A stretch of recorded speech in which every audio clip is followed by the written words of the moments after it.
Tu veux trouver des clients sur LinkedIn, mais il y a un problème. Très vite, tu te retrouves bloqué par les limites de la plateforme. Tu peux envoyer seulement un certain nombre d'invitations par semaine. Si tu prospectes un peu trop, LinkedIn commence à te surveiller et dans certains cas, ton compte peut même être restreint. Résultat, beaucoup d'indépendants et de dirigeants de TPE se retrouvent bloqués alors que LinkedIn est probablement le meilleur canal pour trouver des clients B2B aujourd'hui. Mais ce que peu de gens savent, c'est qu'il existe un petit hack assez discret qui permet de contourner certaines de ces limites. Un hack utilisé par certains growth marketers et équipes de prospection. Dans cette vidéo, je vais te montrer pourquoi LinkedIn est une mine d'or pour le B2B, comment les gens automatisent la prospection aujourd'hui, pourquoi beaucoup de comptes se font bloquer et surtout comment certaines équipes arrivent à contourner ces limites. Et reste jusqu'à la fin parce que je te montrerai un outil très peu connu qui permet justement de faire ça. Avant de parler de prospection et d'automatisation, il faut comprendre une chose. LinkedIn est devenue la plus grande base de données professionnelle au monde. Aujourd'hui, la plateforme compte plus d'1 milliard d'utilisateurs et parmi eux, on retrouve des dizaines de millions de décideurs, des dirigeants, des responsables commerciaux, des responsables marketing, des DRH, des directeurs techniques, etc. En clair, si tu vends à des entreprises, il y a de fortes chances que tes prospects soient déjà sur LinkedIn. Et ce qui rend LinkedIn particulièrement puissant pour le business B2B, c'est la quantité d'informations disponibles sur chaque profil. Par exemple, tu peux savoir le poste occupé par la personne, l'entreprise dans laquelle elle travaille, le secteur d'activité, la taille de l'entreprise, la localisation et parfois même les outils qu'elle utilise. Autrement dit, LinkedIn n'est pas seulement un réseau social, c'est un gigantesque annuaire B2B. Et c'est pour ça que, depuis quelques années, beaucoup d'entrepreneurs, d'indépendants et d'équipes commerciales utilisent LinkedIn pour trouver des prospects et générer des opportunités. Et pour comprendre pourquoi est-ce que certains vont très loin avec ça, il faut voir comment la prospection sur LinkedIn fonctionne concrètement. Si LinkedIn est devenu aussi populaire pour la prospection, ce n'est pas un hasard. La raison est assez simple. Les données sont extrêmement précises. Sur beaucoup d'autres canaux d'acquisition, tu dois deviner qui est ton prospect. Sur LinkedIn, les informations sont déjà là. Tu peux rechercher des personnes selon leur métier, leur secteur d'activité, la taille de leur entreprise, leur localisation, leur niveau de responsabilité. Par exemple, si tu vends un service pour les cabinets comptables, tu peux trouver des centaines de cabinets en quelques minutes. Si tu proposes un logiciel pour les PME industrielles, tu peux cibler directement les dirigeants ou les responsables techniques. C'est ce qui fait toute la puissance de LinkedIn. Sur LinkedIn, tu n'es pas en train de prospecter au pif, tu prospectes des personnes qui correspondent exactement à ta cible si tu fais les choses correctement, évidemment. Et c'est pour ça que beaucoup d'entreprises utilisent LinkedIn pour générer des leads, trouver des partenaires, recruter ou simplement développer leur réseau professionnel. Mais évidemment, quand un canal devient aussi puissant, beaucoup de personnes cherchent à automatiser certaines actions. Et c'est là qu'on arrive à la partie suivante. Quand on commence à prospecter sur LinkedIn, on se rend vite compte d'une chose. Faire tout manuellement, ça prend énormément de temps. Il te faut chercher les profils, envoyer des invitations, écrire des messages, suivre les réponses. Si tu veux juste contacter quelques personnes par semaine, à la limite, ça va. Mais lorsque l'objectif est de générer des clients régulièrement, beaucoup de personnes cherchent à automatiser une partie du processus, ce qui est normal. C'est pour ça qu'il existe aujourd'hui tout un écosystème d'outils dédiés à la prospection sur LinkedIn. Par exemple, certains outils permettent d'envoyer automatiquement des invitations, d'envoyer des messages après acceptation d'une invitation. Tu peux aussi visiter des profils automatiquement ou encore exporter des listes de prospects. Il existe pas mal d'outils connus dans ce domaine. On peut citer par exemple Wallaxy, Phantom Buster, la Growth Machine, etc. Le principe est souvent le même. Tu vas définir une cible, tu lances une séquence et l'outil va automatiser certaines actions pour toi. Sur le papier, c'est très puissant. Mais il y a un problème. LinkedIn n'aime pas du tout ce genre de pratique. Et c'est pour ça que la plateforme a mis en place beaucoup de limites et de mécanismes de détection. Le problème avec l'automatisation sur LinkedIn, c'est que la plateforme essaie constamment de la limiter. LinkedIn veut rester un réseau social professionnel, pas une machine automatisable ou une machine à spam. Donc la plateforme a mis en place plusieurs types de protections. La première, ce sont des quotas d'actions. Par exemple, LinkedIn limite le nombre d'invitations que tu peux envoyer. En général, on parle d'environ 100 invitations par semaine, parfois moins selon l'activité du compte. Donc si tu veux prospecter à grande échelle, tu es très vite bloqué. Deuxième problème, les limites d'extraction de profil. Quand tu fais de la prospection, tu dois souvent extraire des listes de prospects à partir des résultats de la recherche LinkedIn, notamment Sales Navigator, l'outil commercial de LinkedIn. Je te donne un exemple.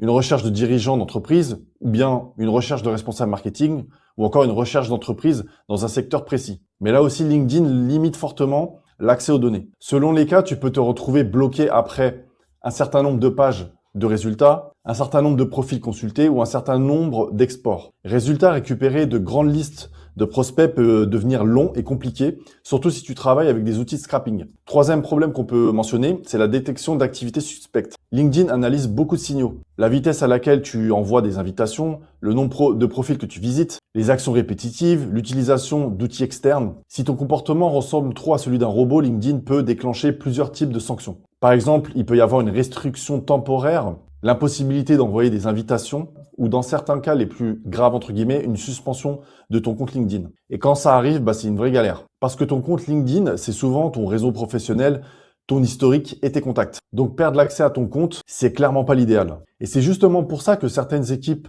growth ont commencé à chercher des méthodes pour contourner ces limitations. Et c'est là qu'on arrive à une approche assez intéressante, celle des Mirror Profiles. Pour contourner ces limites, certaines équipes utilisent une approche assez particulière. Donc comme je disais, c'est une approche qu'on appelle Mirror Profiles. Le principe est assez simple.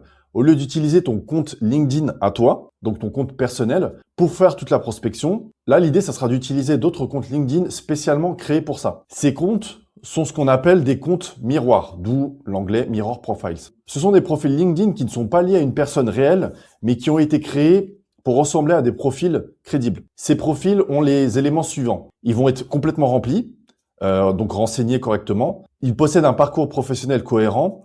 Il y a une photo et souvent plus de 500 connexions. Autre point important, ces comptes sont chauffés pendant plusieurs mois avant d'être utilisés. Ça veut dire que des actions normales sur LinkedIn ont déjà été réalisées sur le compte en question.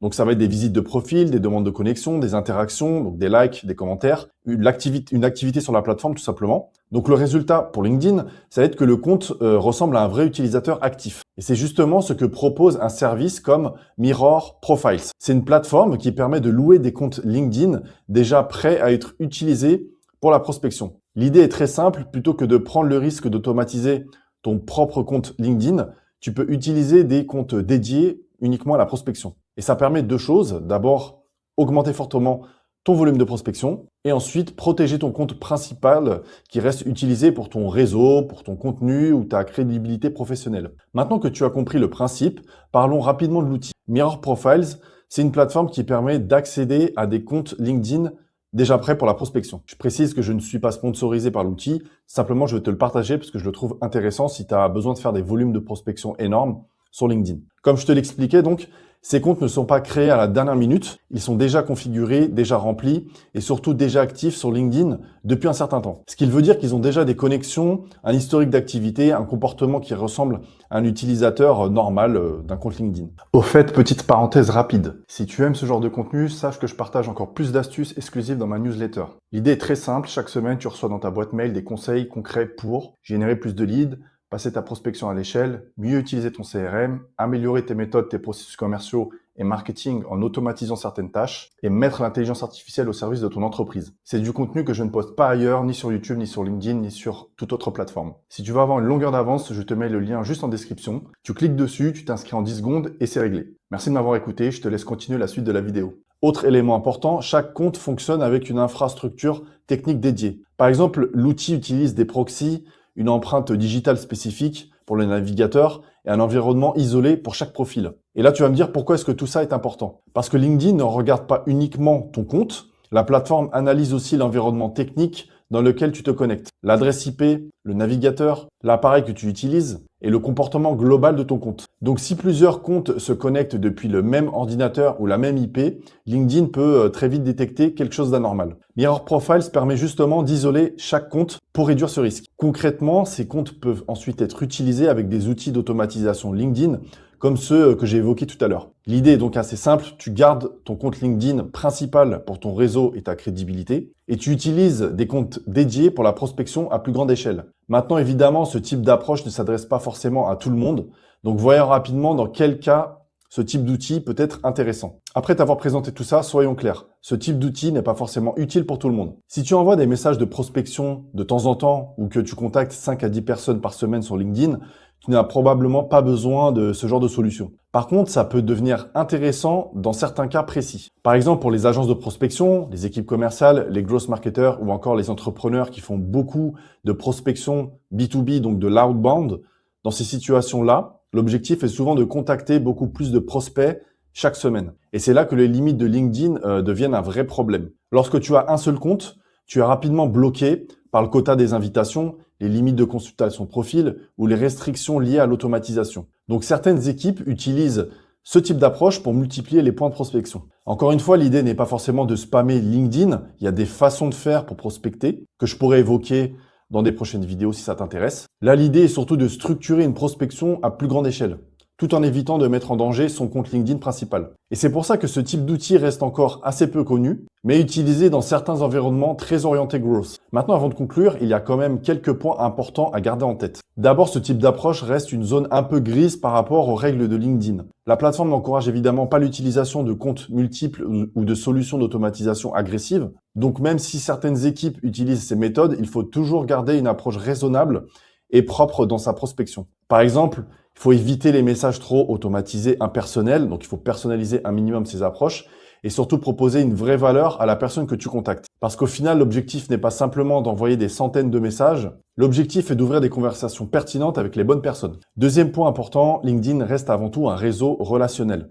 Donc, même si tu utilises des outils pour t'aider, ta crédibilité personnelle reste essentielle. Ton profil, ton contenu, ton expertise, c'est ça qui fera la différence quand quelqu'un ira voir qui tu es réellement. Et c'est pour ça que beaucoup de professionnels utilisent une approche assez simple. Leur compte principal sert à développer leur réseau et leur image, et les outils servent uniquement à accélérer la phase de prospection. Donc, si on devait résumer tout ça, LinkedIn est aujourd'hui l'un des meilleurs canaux pour trouver des clients B2B. La plateforme contient une quantité énorme de données professionnelles, ce qui permet de cibler très précisément ses prospects.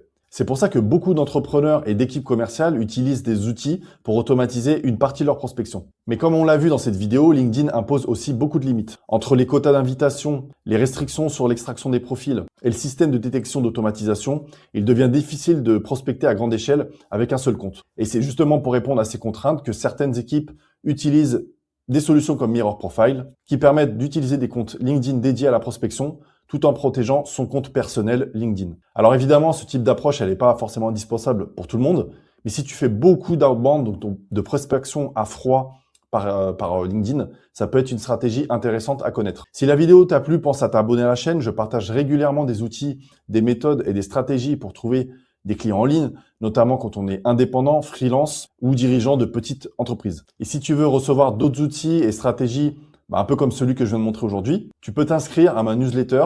Le lien est dans la description de la vidéo. Merci de m'avoir regardé jusqu'ici et je te dis à très bientôt. Salut!